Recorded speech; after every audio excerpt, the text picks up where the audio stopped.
don't get too carried away before then, but now that it's Flag Day, okay, we've seen a little baseball, and we can start to make at least draw a little bit of conclusions about some of these teams, for sure. So, in fact, the Cardinals on Flag Day got to 500 means, well, I guess it could be worse, right? Hey, it means they're one of the best in the NL because the NL doesn't have too many teams above 500. I guess that's very true. And today was a win that I'm sure when you get a start like that from Kyle Gibson and the Cubs, unfortunately for them, had Jordan Wicks get taken out in the second inning because of I saw oblique discomfort, and I thought, oh, man. Oh, boy. 5 weeks minimum. That set Andy off. Discomfort. That can't be good for the Cubs, man. I'm sorry. You know what? It's not good for the Cubs to have to deal with an injury to one of their young starters. In the context of this game, it did zero to hinder their chances to win the baseball game. Yeah. Because when Jordan Wicks goes out, it was just like a thought in my mind of, the Cardinals might be able to get to this bullpen a little bit. Let's see. And then they show it on the screen, Andy. And who do I see on my TV but Kyle bleepin' Hendricks? Oh, boy. And I said, oh, no. They're carve you up. They're about to get carved up like the Thanksgiving dinner. And sure enough, it happened. And I had Cubs fans. I made that joke on Twitter and put the screen grab on there of Kyle Hendricks leaving the Cubs bullpen. And there was a Cubs fan on there that said, well, don't you know he's been terrible this year and this and that? I said, are you new here? Is this Is this new territory for you, bud? Have you never seen a Cardinals-Cubs game pitched by Kyle Hendricks before? We know the drill. We know what's coming here. But the Cardinals were able to, I guess because he's a little older now, Andy, he can't throw like 8 innings, like an 8-inning Maddox or 9-inning Maddox like he would used to all the time. And so, all right, eventually somebody else had to pitch, and that's when the Cardinals were able to make their move. It was great. I mean, just to have that setup, I suppose, for the Cubs side of it. To have a pitcher like that come in, and then... And he's been terrible all year, Andy, but you just knew the moment he came in, he was going to be carving up the... Yeah. And like Paul Goldschmidt was swinging early, he swung early at an 89-mile-per-hour fastball. And I'm thinking, that's as hard as he throws. Just wait for it. Yeah. What are you doing? But it had to be an adjustment because they didn't prep for that. They came in thinking Jordan Wicks, and then it wasn't. And Kyle Hendricks with a 9.07 ERA on the year coming into today. Oh, he probably lowered that by 2 runs. I mean, I'd have to go look and see, but that is, that was. And I never expected anything different. You knew when he came in the game what was going to happen. But credit to the Cardinals for battling past that. Credit to, of course, Pedro Pajes. What a stud, man! Goes out there, and we want to credit Kyle Gibson for his pitching. Gibby, M-I-Z. Tell me something good. Man, but, I mean, that just an awesome performance where he, in his career, has struggled against the Cubs as well. An ERA over 6 against Chicago coming into this game for his career. But Pajes doing the catching, choreographing a great outing by Gibson, and then hitting the go-ahead home run for his first big league homer into an area where the wind had been swirling and pushing back all day. 2 Cubs, no doubter home runs, were pushed back onto the field of play. Pajes finds his way into the basket. I mean, this was, if you need to believe in Cardinal Devil Magic, if you need a sign, today was maybe a little bit of a sign that there's still a little bit of that in the water. Because every single break was going the Cardinals' direction today. Even the umpire, I think Pajes can be credited for some pitch framing, but, man, he stole some strikes off of Scott Berry, the home plate umpire, who we knew from a couple of weeks ago was no good, but it benefited the Cardinals today.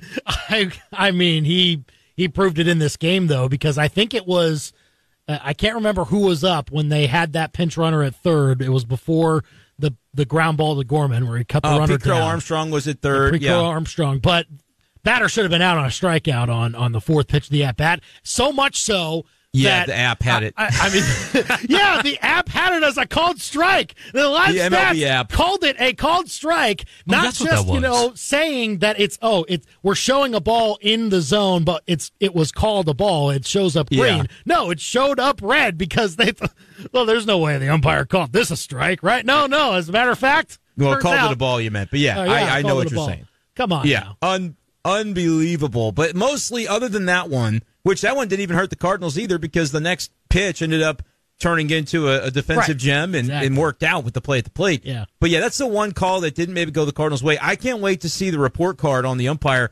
And Cardinals only scored 3 runs in this game, but with as many strikes as Pages was stealing, maybe the adjusted runs will be like 3.07 in the Cardinals' favor. I don't know. It was everything was going the Cardinals' way today, man. And that's the kind of game you needed. I know the Cubs fans are probably moaning about a lot of things right now, and maybe they're right to. I mean, they just got bad baseball luck on and I was listening on the radio broadcast there toward the end, going out on a little walk before our show, Andy, and John Rooney was in mourning off the bat on that Patrick Wisdom hit. Oh, yeah. I mean, he knew it was gone, and then it kept not being gone, and then it lands in somebody's glove. No, I mean, the Cubs just had some rotten luck today, but if you're the Cardinals, you take it and you get out of that ballpark, you get out of that tiny visitors clubhouse, and you don't come back till tomorrow morning. That was the kind of game the Cardinals needed, getting back to 500 to start off this weekend. This is from our friend BK over at 101 ESPN. Patrick Wisdom's flyout was a home run in 20 ballparks and had an expected batting average of 970. Yeah, it's 970 because it goes over the fence. Yeah. Oh, my goodness. Skill issue. Yeah, exactly. But hitting it into the wind, I suppose. Couldn't quite get it into the basket, I suppose. Yeah, couldn't get the swish that Pedro Pages had straight into the basket. He figured it out. What is he, stupid? How hard could it be? Not a whole lot of wisdom there, buddy. Should have hit it harder. No. Oh, wow. Clearly not. Pages had never hit a homer in the big leagues. He can figure it out. Why can't the Cubs? Right. At Wrigley Field, that's for sure. 363 meters, man. They live there. He changed it to meters this time. That's even further, We're actually. going metric. That's even further than 363 We're going yards. to metric. Nobody really knows if it's further because nobody knows how to do metric to whatever we call ours. America distances. I know that a meter's longer than a yard. It's imperial, actually. Nobody knows the conversion. Don't pretend you know. Don't pretend you know the conversion. Sure. Did you see the Nate Bargatze thing on SNL about that a few weeks ago? No, I didn't. If you haven't seen this clip, I got to show it to you. That's basically the premise of the entire. Nobody actually knows what the conversion between the metric system and the Americanized measurement system. If you've seen it out there, 875 KTGR, let us know you've seen what I'm talking about. I'm not making this up, but I'll find it for Andy. But no, this game, and starting off a weekend where if you look ahead at the pitching matchups, tomorrow is Imanaga against Palante. And you're going, all right. That's a hopefully the wind's blowing in again. Yeah. But you lean Cubs on that one, right? And so it was important to start off and win the Gibby game, and they did. They won the Kyle Gibson game today. The pitching has been nails. I still think Ryan Helsley is going through it a little bit when it comes to fastball command. He had a couple of walks there to make it real interesting in the bottom of the ninth. But once he showed Nico Horner that fastball and was able to spot it up, it was as though Horner was going to wait for him and make him throw one, and he did on the first pitch. Then Horner was toast because that second pitch was just a slider, took a little off of it, and had him diving out over the plate. And suddenly there was just nothing that Helsley was going to throw was going to end very good for Horner on the next pitch. So credit to Helsley for kind of grinding through it a little bit right now, Andy. But he's a MLB leader in saves with 23 after today, and he's 3 clear now of Emmanuel Clase. So he is having a heck of a season, even as he's kind of working through it. That's how good his arm is and how good his slider is. When he's losing that fastball command, he's still getting away with it because his slider is so elite. And, I mean, the fact that the Cardinals have a guy like that they can turn to is huge, especially when folks are trying to lock down the bullpen as much as possible this year. The Cardinals have it figured out. And, again, they have the edge most of the time if they are within striking distance between the 7th and 9th innings. I really do think so. And they showed it again today. If you go deep into a game and you don't get early offense against the Cardinals, I don't have the stats in front of me, but I'm sure they've been doing fairly well instead of just trying to rely upon getting early offense. If they can hang around in these games like this where nobody's in particular to try and take the game away or take control, just like this one did. I mean, the Cardinals have shown a moxie to be able to be calm in these sorts of spots when a game gets tight late, especially recently. And I guess we're judging that based off of games that they've had against the other teams in the NL Central that haven't been all that great either. But again, you can't really decide who you compete with. Those are the teams you're trying to be in front of, and the Cardinals did everything they could so far this week to stay in front of those teams. Yeah, I mean, to win 3 in a row after for a while they were ping-ponging, loss, win. I think they went 8 games in a row that way with just kind of treading water, as we talked about. And to still be going on a little bit of a run right now when the offense is not feeling itself the way that you hopefully ultimately are going to see from that group. 9 hits today, 1 walk, so you get a good amount of base runners. And, you know, they don't really do much in the way of scoring and not at all in the first 7 innings of the game. And look, those kind of things are going to happen because it was Kyle Hendricks on the mound, and I truly, you were just almost waiting for him to get out of the game because it just doesn't even feel, I know it sounds ridiculous, but it truly doesn't feel even possible to get anything off of Kyle Hendricks. So you were just hoping to be able to get him out of the game, and they did that. It shouldn't be that way, but it is. You credit, though, the pitching staff of the Cardinals. It really wasn't supposed to be the thing that was going to carry them this year, but you're having a number of outings this week. You had Sonny go 7, Miles Michaelis did it in a loss, albeit, but pitched really well. And now you have it happen today with Kyle Gibson, where the starters are giving you all that much more, and that's going to hopefully keep the bullpen a little fresher throughout the rest of this stretch as you've got, you know, still a number of games to go, and then you head to Birmingham and you finally get that day off next Friday. But for the Cardinals right now, I mean, it's clicking even when it's not clicking, which feels like something to be pretty excited about, especially when you're playing a weekend series at Wrigley. I mean, it holds up to the point where your pitching is giving you more than maybe expected most of the time. And again, I still have questions as to whether this team can score enough against, you know, top teams, but right now they're not playing top teams. You just have to make sure that you line up well pitching wise against these types of lineups. It might be hard to hold them down tomorrow, especially with Imanaga on the other side. But again, I'm interested to see how Andre Palante goes up against this Cubs big lineup. Spot. I mean, big spot, but hadn't he done pretty well against the Cubs himself whenever he's been up in the big leagues? It's been, I mean, I can recall at least one start where he showed up pretty well, or at least one appearance, maybe in long relief where he was coming in after an opener or something like that. Again, yeah, I don't offhand do not recall but career what he's done. I'm just looking at the current Cubs roster. They've got some okay numbers against him as far as OPS. Horner has gotten him. Ian Happ has gotten to him. Christopher Morel has a homer against him.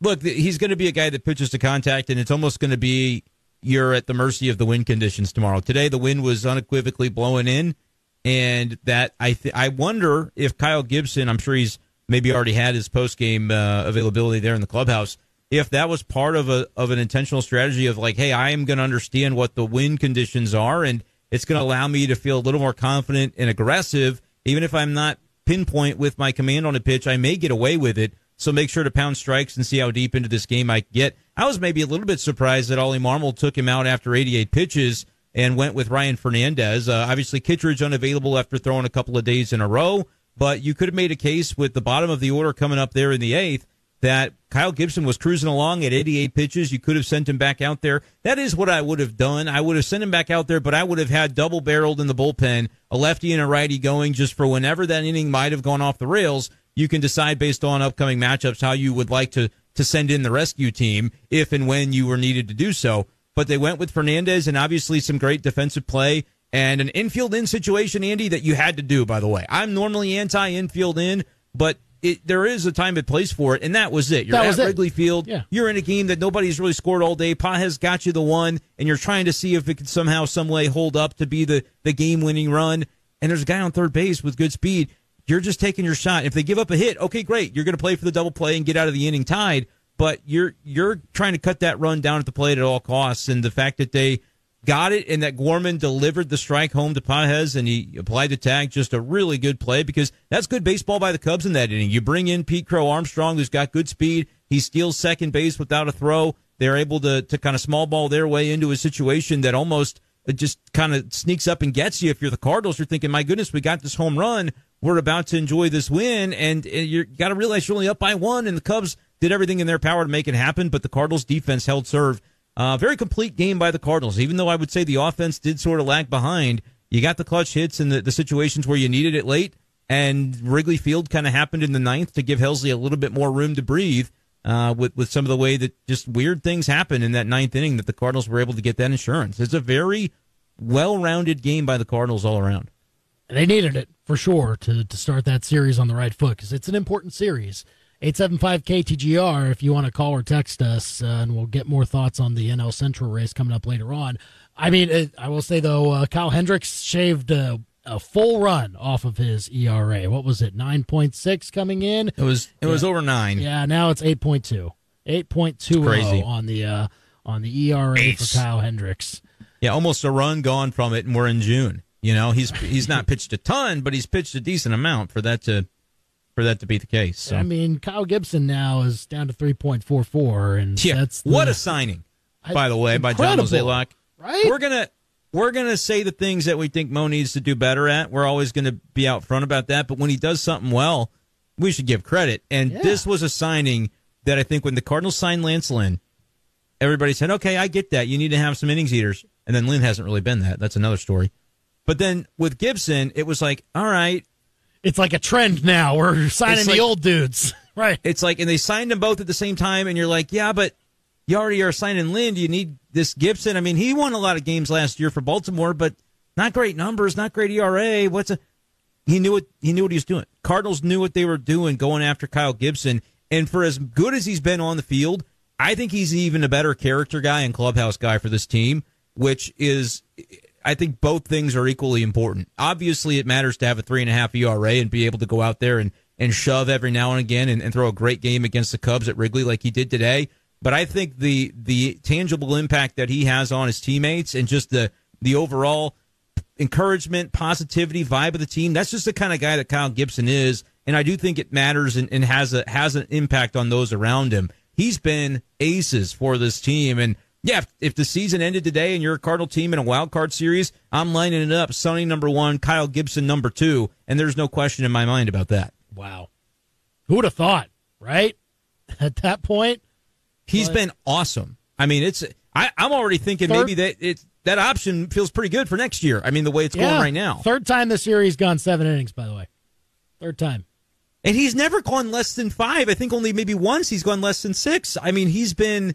Yeah, he's gone less than 5 once, but this is still every other time it's been 5 innings.